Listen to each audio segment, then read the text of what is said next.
The Panar Man-Eater by Jim Corbett. While I was hunting the Champawat man-eater in 1907, I heard of a man-eating leopard that was terrorizing the inhabitants of villages on the eastern border of Almora district. This leopard, about which questions were asked in the House of Commons, was known under several names and was credited with having killed 400 human beings. I knew the animal under the name of the Panar Man-Eater, and I shall therefore use this name for the purpose of my story. No mention is made in government records of man-eaters prior to the year 1905, and it would appear that until the advent of the Champawat tiger and the Panar leopard, man-eaters were unknown in Kumaon. When therefore these two animals, who between them killed 836 human beings, made their appearance, the government was faced with a difficult situation, for it had no machinery to put in action against them, and had to rely on personal appeals to sportsmen. Unfortunately, there were very few sportsmen in Kumaon at the time who had any inclination for this new form of sport, which rightly or wrongly was considered as hazardous, as Wilson's solo attempt made a few years later to conquer Everest. I myself was as ignorant of man-eaters as Wilson was of Everest, and that I succeeded in my attempt where he apparently failed in his was due entirely to luck. When I returned to my home in Nainital after killing the Champawat tiger, I was asked by the government to undertake the shooting of the Panar leopard. I was working hard for a living at the time, and several weeks elapsed before I was able to spare the time to undertake this task, and then just as I was ready to start for the outlying area of Almora district in which the leopard was operating, I received an urgent request from Berthoud, the Deputy Commissioner of Nainital, to go to the help of the people of Mukteser, where a man-eating tiger had established a reign of terror. So, after hunting down the tiger, an account of which I have given elsewhere, I went in pursuit of the Panar leopard. As I had not previously visited the vast area over which this leopard was operating, I went via Almora to learn all I could about the leopard from Stife, the Deputy Commissioner of Almora. He kindly invited me to lunch, provided me with maps, and then gave me a bit of a jolt when wishing me goodbye by asking me if I had considered all the risks and prepared for them by making my will. My maps showed that there were two approaches to the affected area, one via Panvanaula on the Pithoragar road and the other via Lamgara on the Dabithura road. I selected the latter route, and after lunch set out in good heart, despite the reference to a will, accompanied by one servant and 4 men carrying my luggage. My men and I had already done a stiff march of 14 miles from Kairna, but being young and fit, we were prepared to do another long march before calling it a day. As the full moon was rising, we arrived at a small isolated building, which, from the scribbling on the walls and the torn bits of paper lying about, we assumed was used as a school. I had no tent with me, and as the door of the building was locked, I decided to spend the night in the courtyard with my men, a perfectly safe proceeding, for we were still many miles from the man-eaters' hunting grounds. This courtyard, which was about 25 square feet, abutted on the public road and was surrounded on 3 sides by a 2-foot-high wall. On the 4th side, it was bounded by the school building. There was plenty of fuel in the jungle behind the school, and my men soon had a fire burning in a corner of the courtyard for my servant to cook my dinner. I was sitting with my back to the locked door, smoking, and my servant had just laid a leg of mutton on the low wall nearest the road and turned to attend to the fire, when I saw the head of a leopard appear over the wall close to the leg of a mutton. Fascinated, I sat motionless and watched, for the leopard was facing me, and when the man had moved away a few feet, the leopard grabbed the meat and bounded across the road into the jungle beyond. The meat had been put down on a big sheet of paper which had stuck to it, and when my servant heard the rustle of paper and saw what he thought was a dog running away with it, he dashed forward, shouting. But on realizing that he was dealing with a leopard and not with a mere dog, he changed direction and dashed towards me with even greater speed. All white people in the East are credited with being a little mad, for other reasons than walking about in the midday sun, and I am afraid my good servant thought I was a little more mad than most of my kind when he found I was laughing, for he said in a very aggrieved voice, "It was your dinner that the leopard carried away, and I have nothing else for you to eat." However, he duly produced a meal that did him credit, and to which I did as much justice as I am sure the hungry leopard did to his leg of prime mutton. Making an early start next morning, we halted at Lamgara for a meal, and by evening reached the Dole Dak bungalow on the border of the man-eater's domain. Leaving my men at the bungalow, I set out the following morning to try to get news of the man-eater. Going from village to village and examining the connecting footpaths for leopard pug marks, I arrived in the late evening at an isolated homestead consisting of a single stone-built, slate-roofed house situated in a few acres of cultivated land and surrounded by scrub jungle. On the footpath leading to this homestead, I found the pug marks of a big male leopard. As I approached the house, a man appeared on the narrow balcony and, climbing down a few wooden steps, came across the courtyard to meet me. He was a young man, possibly 22 years of age, and in great distress. It appeared that the previous night, while he and his wife were sleeping on the floor of the single room that comprised the house, with the door open, for it was April and very hot, the man-eater climbed onto the balcony and, getting a grip of his wife's throat, started to pull her head foremost out of the room. With a strangled scream, the woman flung an arm around her husband, who, realizing in a flash what was happening, seized her arm with one hand and, placing the other against the lintel of the door for leverage, jerked her away from the leopard and closed the door.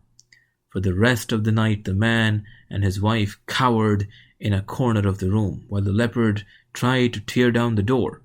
In the hot, unventilated room, the woman's wounds started to turn septic, and by morning her suffering and fear had rendered her unconscious. Throughout the day, the man remained with his wife, too frightened to leave her for fear the leopard should return and carry her away, and too frightened to face the mile of scrub jungle that lay between him and his nearest neighbor. As day was closing down and the unfortunate man was facing another night of terror, he saw me coming towards the house, and when I heard his story, I was no longer surprised that he had run towards me and thrown himself sobbing at my feet. A difficult situation faced me. I had not up to that time approached government to provide people living in areas in which a man-eater was operating with first aid sets, so there was no medical or any other kind of aid nearer than Almora, and Almora was 25 miles away. To get help for the woman, I would have to go for it myself, and that would mean condemning the man to lunacy, for he had already stood as much as any man could stand, and another night in that room with the prospect of the leopard returning and trying to gain entrance would of a certainty have landed him in a madhouse. The man's wife, a girl of about 18 years of age, was lying on her back when the leopard clamped its teeth into her throat, and when the man got a grip of her arm and started to pull her back, the leopard, to get a better purchase, drove the claws of one paw into her breast. In the final struggle, the claws ripped through the flesh, making 4 deep cuts. In the heat of the small room, which had only one door and no windows, and in which a swarm of flies were buzzing, all the wounds in the girl's throat and on her breast had turned septic, and whether medical aid could be procured or not, the chances of her surviving were very slight. So, instead of going for help, I decided to stay the night with the man. I very sincerely hope that no one who reads this story will ever be condemned to seeing and hearing the sufferings of a human being or of an animal that has had the misfortune of being caught by the throat of either a leopard or a tiger, and not having the means other than a bullet of alleviating or of ending the suffering. The balcony, which ran the length of the house and which was boarded up at both ends, was about 15 feet long and 4 feet wide, accessible by steps hewn in a pine sapling. Opposite these steps was the one door of the house, and under the balcony was an open recess, 4 feet wide and 4 feet high, used for storing firewood.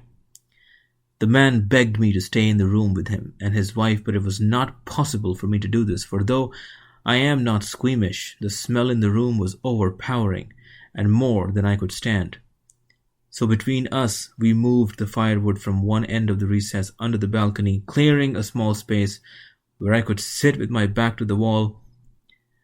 Night was now closing in, so after a wash and a drink at a nearby spring, I settled down in my corner and told the man to go up to his wife and keep the door of the room open.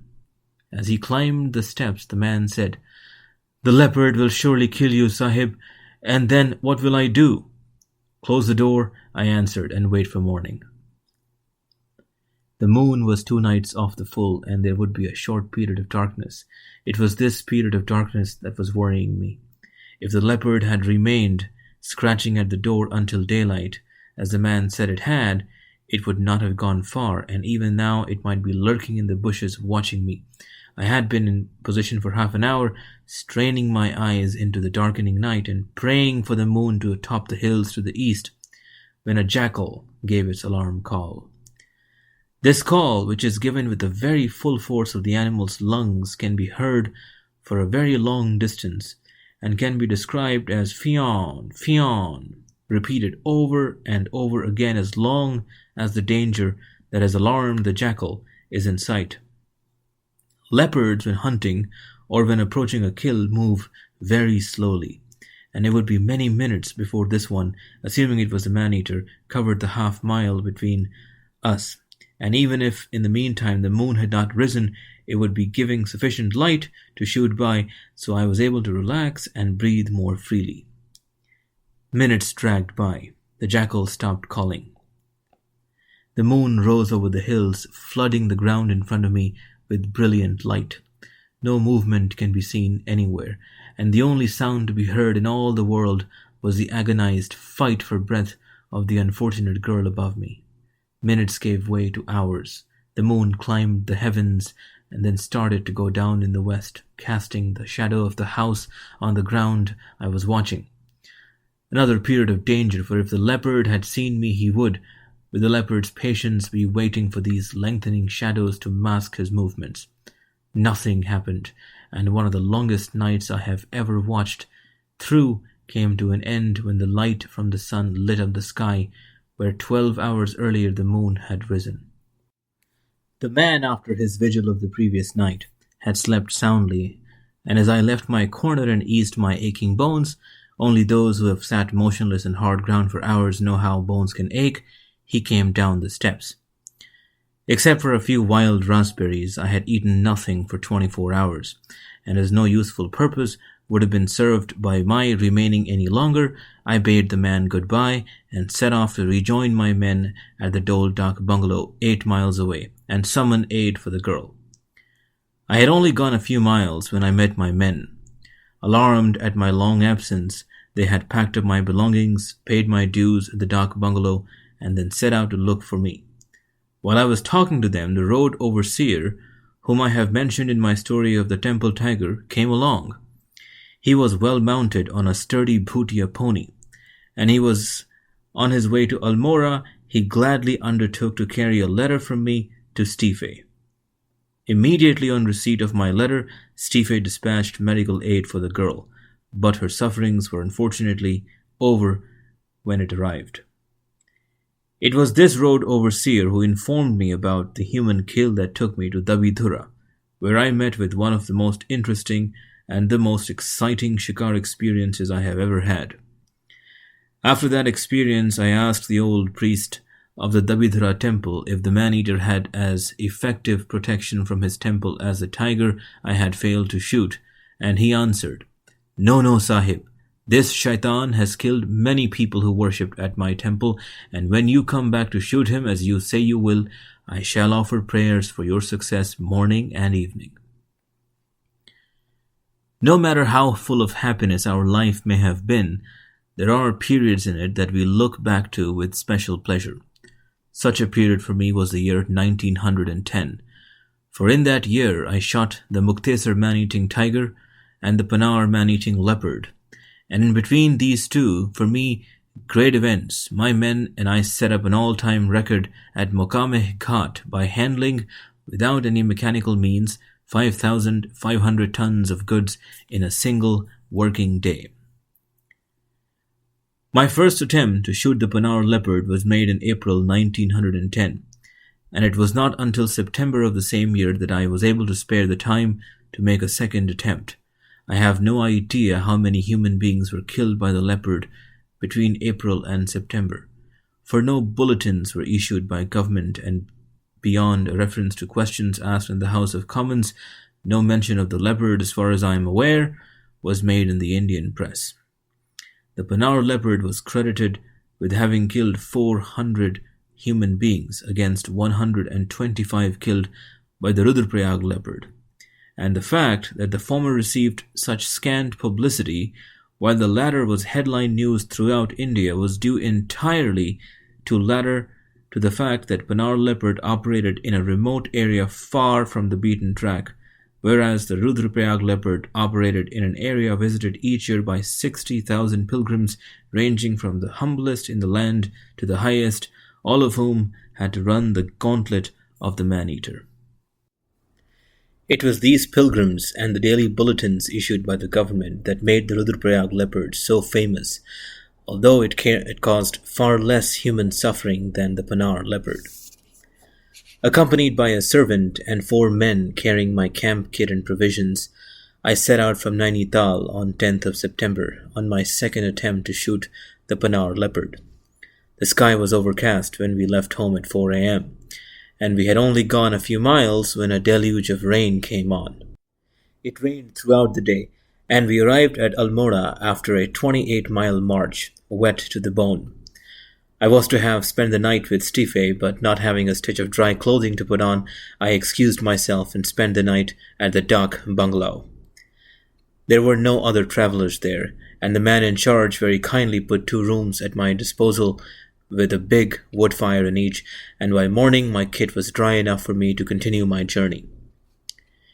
It had been my intention to follow the same route from Almora that I had followed in April, and start my hunt for the leopard from the house in which the girl had died of her wounds. While I was having breakfast, a mason by the name of Panwa, who did odd jobs for us in Nainital, presented himself. Panwa's home was in the Panar Valley, and on learning from my men that I was on my way to try to shoot the man-eater, he asked for permission to join our party, for he wanted to visit his home and was frightened to undertake the journey alone. Panwa knew the country, and on his advice I altered my plans, and instead of taking the road to Dabidhura via the school where the leopard had eaten my dinner, I took the road leading to Pithoragarh. Spending the night at the Panwa Naula Dak bungalow, we made an early start next morning, and after proceeding a few miles left the Pithoragarh road for a track leading off to the right. We were now in the man-eater's territory, where there were no roads, and where the only communication was along footpaths running from village to village. Progress was slow, for the villages were widely scattered over many hundreds of miles of country, and as the exact whereabouts of the man-eater were not known, it was necessary to visit each village to make inquiries. Going through Salan and Rangot Pattis, Patti is a group of villages, I arrived late on the evening of the 4th day at Chakati, where I was informed by the headman that a human being had been killed a few days previously at a village called Sanaoli on the far side of the Panar River. Owing to the recent heavy rain, the Panar was in flood, and the headman advised me to spend the night in his village, promising to give me a guide next morning to show me the only safe ford over the river, for the Panar was not bridged.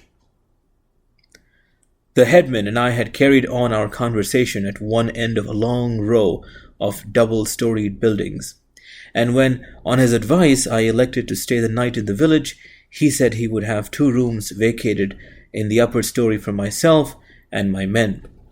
I had noticed while talking to him that the end room on the ground floor was untenanted, so I told him I would stay in it and that he need only have 1 room vacated in the upper story for my men. The room I had elected to spend the night in had no door, but this did not matter, for I had been told that the last kill had taken place on the far side of the river, and I knew the man-eater would not attempt to cross the river while it was in flood.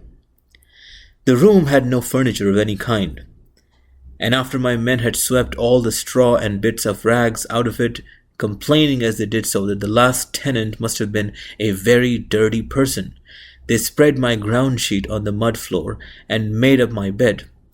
I ate my dinner, which my servant cooked on an open fire in the courtyard, sitting on my bed, and as I had done a lot of walking during the 12 hours I had been on my feet, it did not take me long to get to sleep.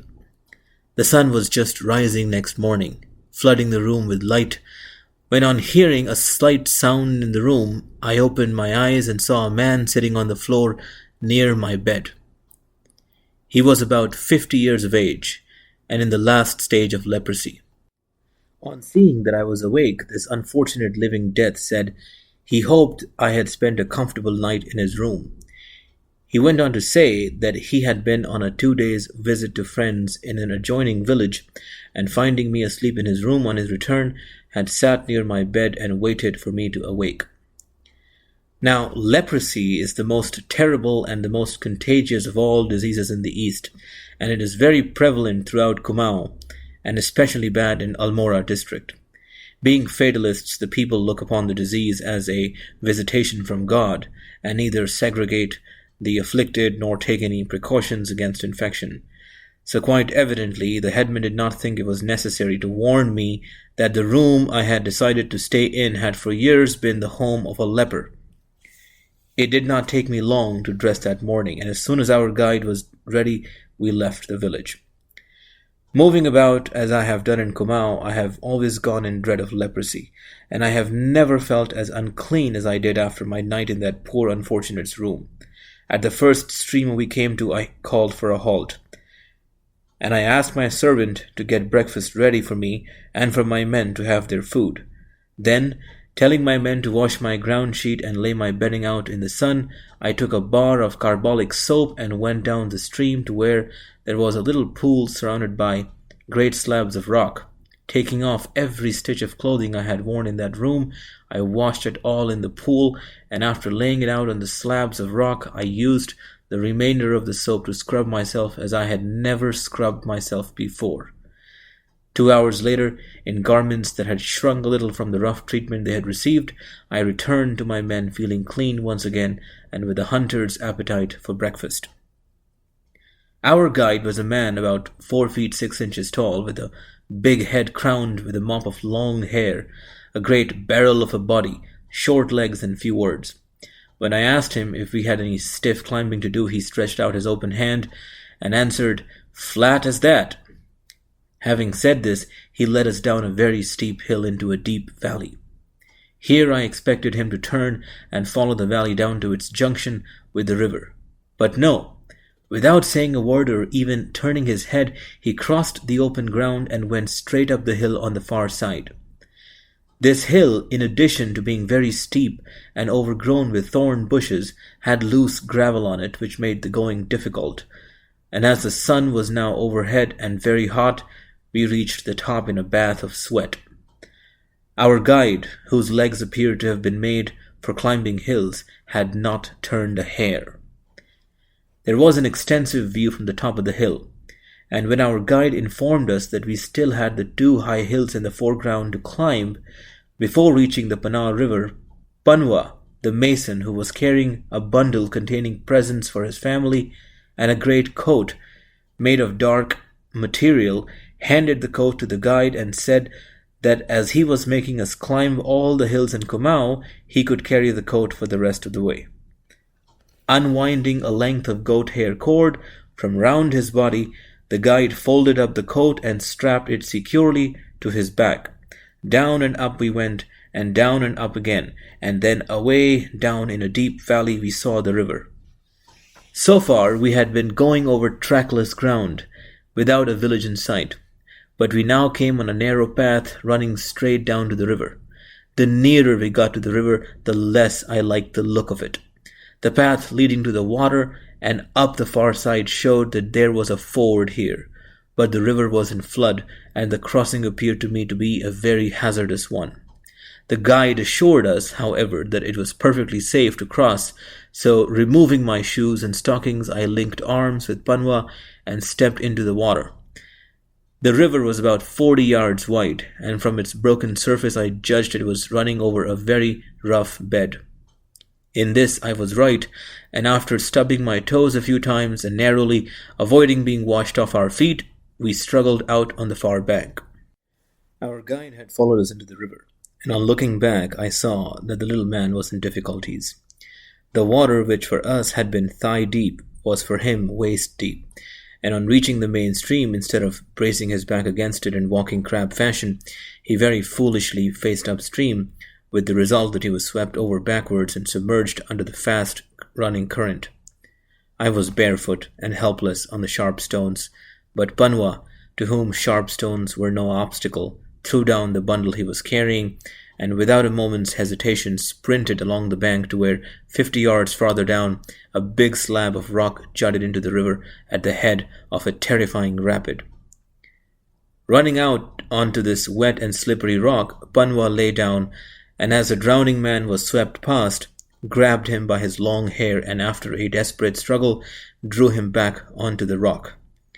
When the two men joined me, the guide looked like a drowned rat. I complimented Panwa on his noble and brave act in having saved the little man's life at great risk to his own.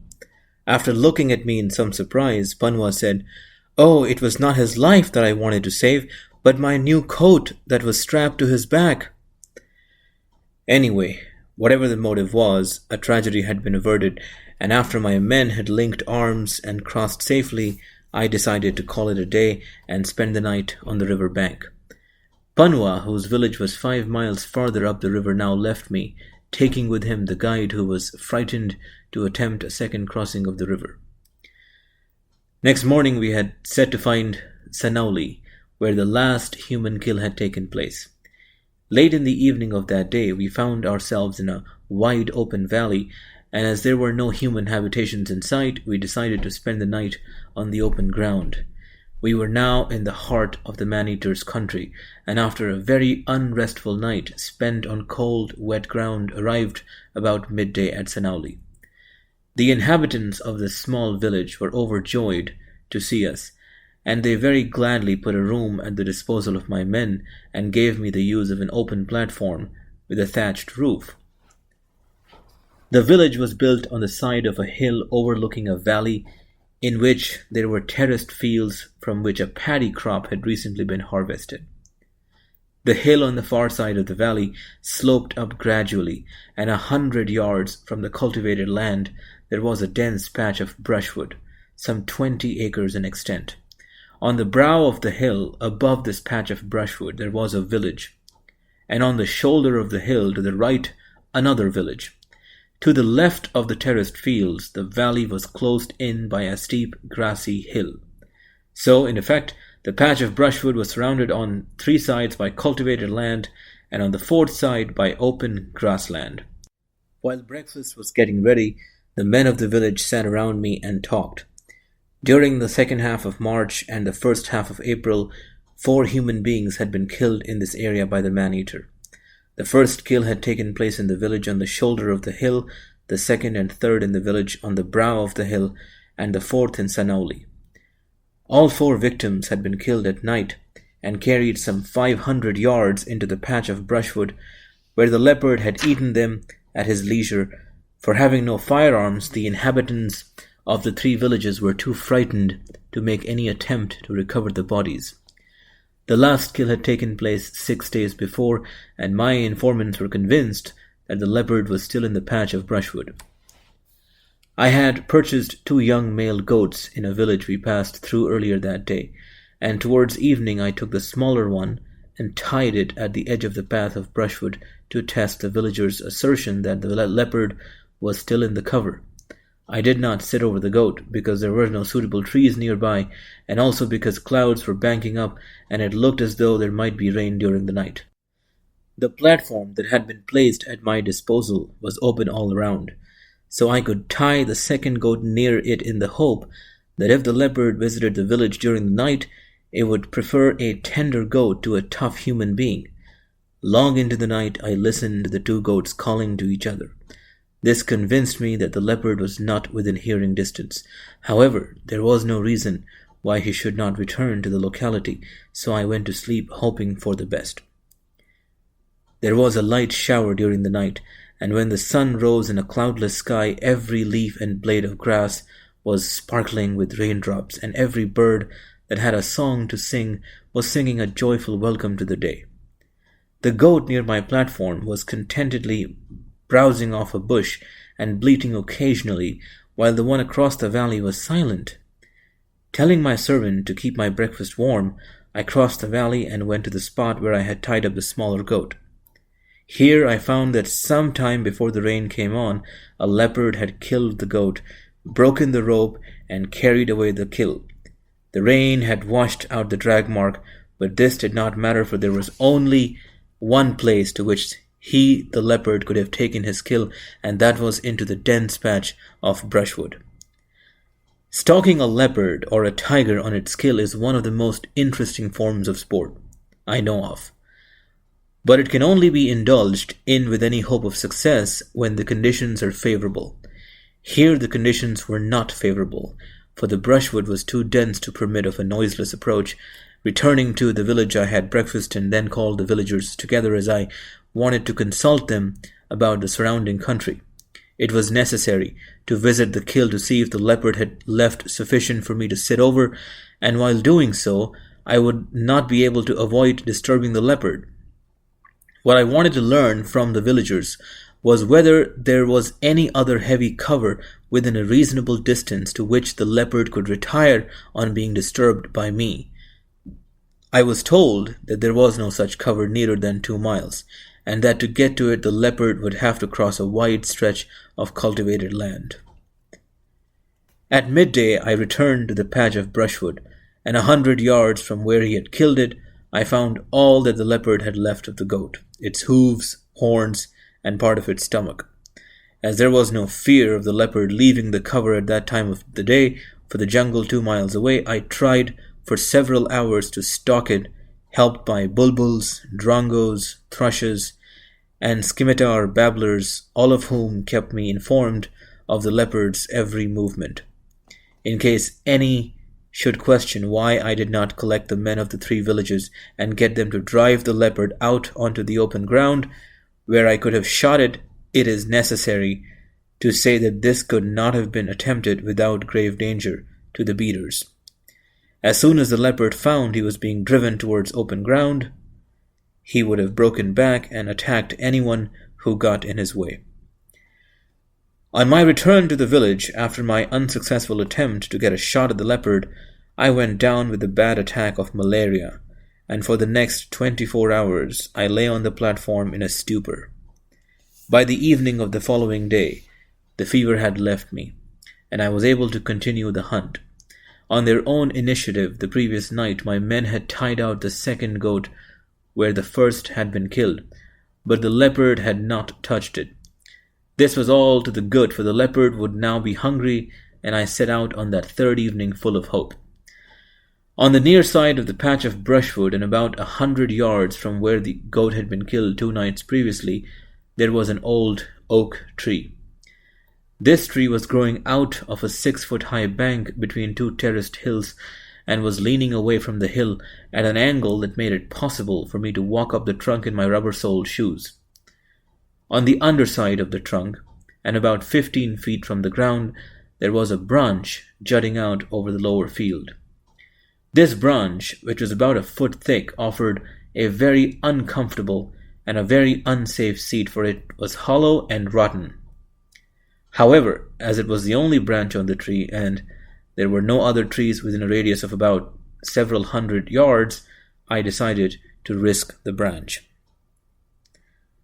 As I had every reason to believe, from the similarity of the pug marks I had found in the brushwood to those I had seen in April on the path leading to the homestead where the girl was killed, that the leopard I was dealing with was the Panar man-eater.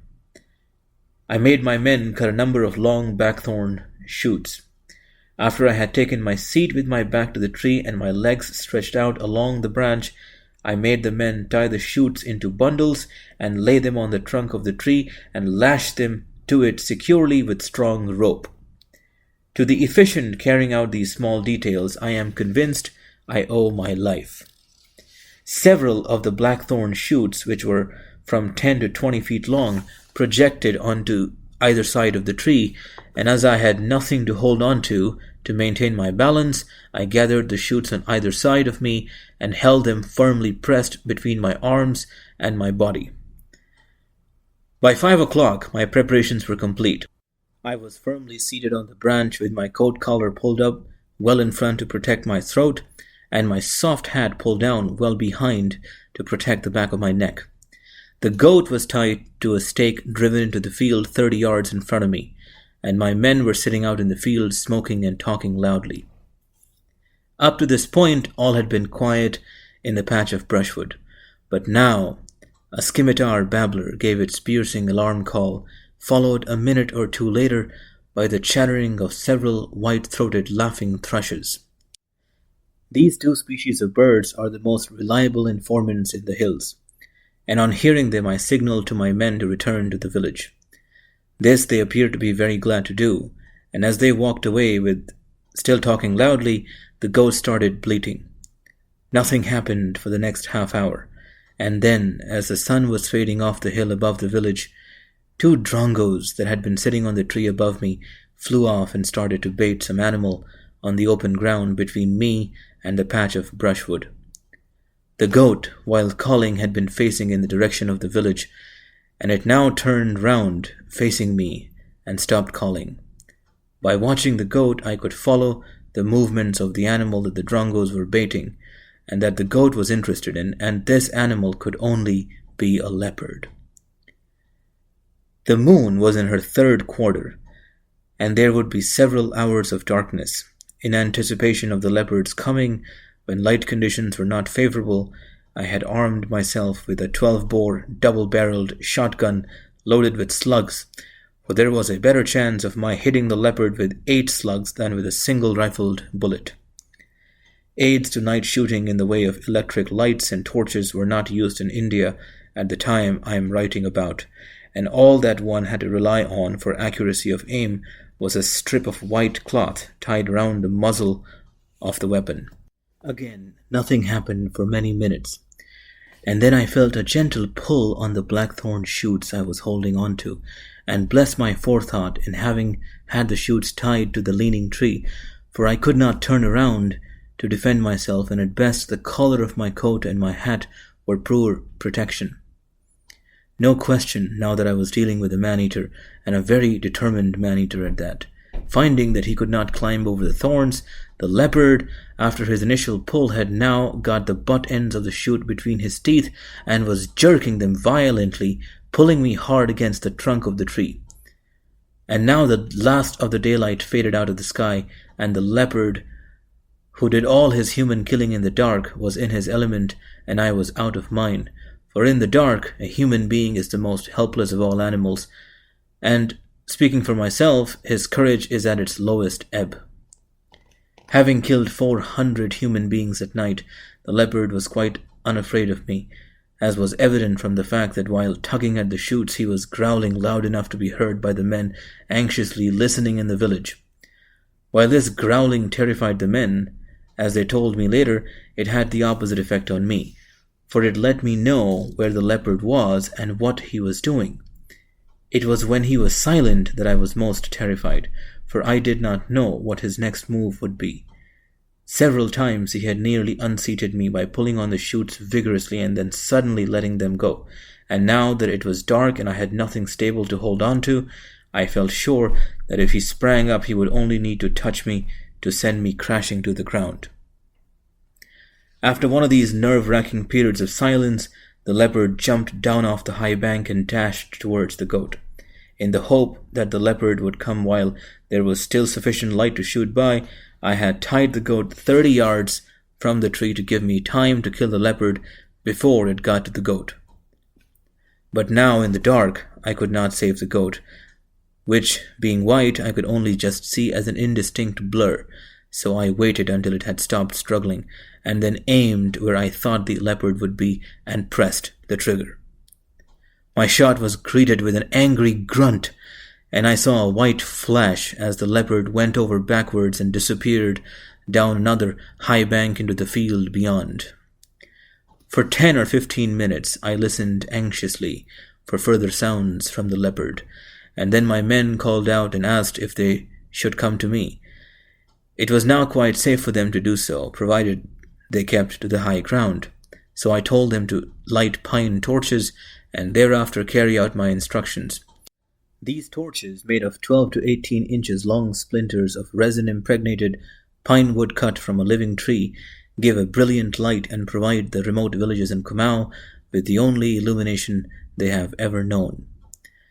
After a lot of shooting and running, some 20 men, each carrying a torch, left the village and followed my instructions, circled round above the terraced fields, and approached my tree from behind. The knots in the ropes securing the blackthorn shoots to the tree had been pulled so tightly by the leopard that they had to be cut. After the thorns had been removed, men climbed the tree and helped me down, for the uncomfortable seat had given me cramps in my leg. The combined light from the torches lit up the field on which the dead goat was lying, but the terraced field beyond was in shadow. When cigarettes had been handed round, I told the men I had wounded the leopard, but did not know how badly, and that we would return to the village now, and I would look for the wounded animal in the morning. At this, great disappointment was expressed. "If you have wounded the leopard, it must surely be dead by now. There are many of us, and you have a gun, so there is no danger. At least let us go as far as the edge of the field and see if the leopard has left a blood trail," said the men. After all arguments for and against going to look for the leopard immediately had been exhausted, I consented, against my better judgment, to go as far as the edge of the field from where we could look down on the terraced field below. Having acceded to their request, I made the men promise that they would walk in line behind me, hold their torches high, and not run away and leave me in the dark if the leopard charged. They promised willingly, and after the torches had been replenished and were burning brightly, we set off, I walking in front and the men following 5 yards behind. 30 yards to the goat and another 20 yards to the edge of the field.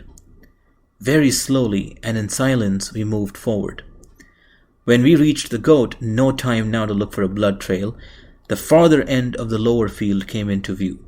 The nearer we approached the edge, the more of this field became visible, and then, when only a narrow strip remained in shadow from the torches, the leopard, with a succession of angry grunts, sprang up the bank and into full view. There is something very terrifying in the angry grunt of a charging leopard, and I have seen a line of elephants that were staunch to tiger turn and stampede from a charging leopard. So I wasn't surprised when my companions, all of whom were unarmed, turned as one man and bolted.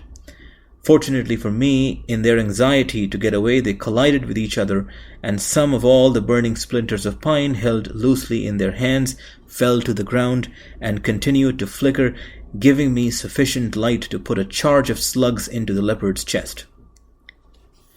On hearing my shot, the men stopped running, and then I heard one of them say, "Oh no, he won't be angry with us, for he knows that this devil has turned our courage to water." Yes, I knew from my recent experience on the tree that fear of a man-eater robs a man of courage. As for running away, had I been one of the torch-bearers, I would have run with the best. So there was nothing for me to be angry about. Presently, while I was making believe to examine the leopard, to ease their embarrassment, the men returned in 2s and 3s. When they were assembled, I asked, without looking up, "Did you bring a bamboo pole and rope to carry the leopard back to the village?" "Yes," they answered eagerly. "We left them at the foot of the tree. Go and fetch them," I said, "for I want to get back to the village for a hot cup of tea." The cold night wind blowing down from the north had brought on another attack of malaria, and now that all the excitement was over, I was finding it difficult to remain on my feet. That night, for the first time in years, the people of Sanaoli slept and have since continued to sleep free from fear. The end.